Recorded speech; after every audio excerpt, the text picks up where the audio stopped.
Atmospheric Musings by Virginia L. Shawley. Thought 23. The Windy Day. John 3, verse 8 says, "The wind bloweth where it willeth, and thou hearest the sound of it, but cannot tell from where it cometh, and where it goeth. So is every one that is born of his Spirit." It's a windy day. The bushes thrashing around, the trees sway, flags flap and slap, and porch furniture slides from its appointed place. I can't see the wind coming, and I can't see it going.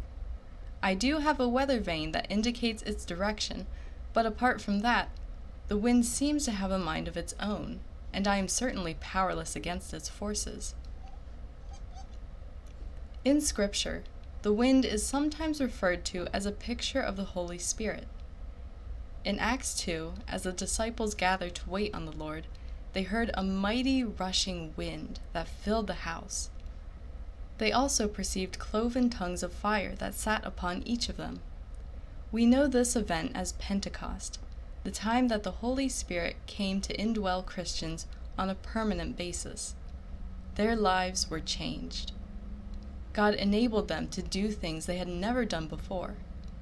The effect of the Spirit in their lives bore visible evidence. There may not have been a cloud in the sky to accompany that wind, but God had a purpose in it.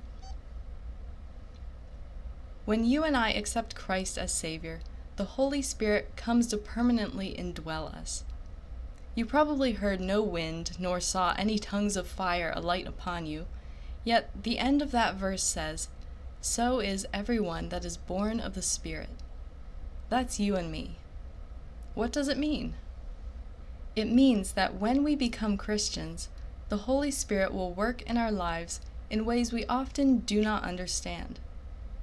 His power directs, guides, and accomplishes His will through us, just as the unseen wind produces effects in the environment around us.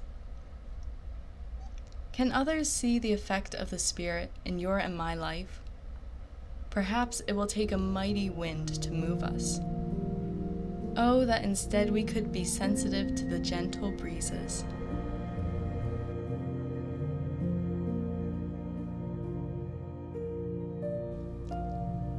Don't forget to like and subscribe, and check the description to get your own copy of Atmospheric Musings.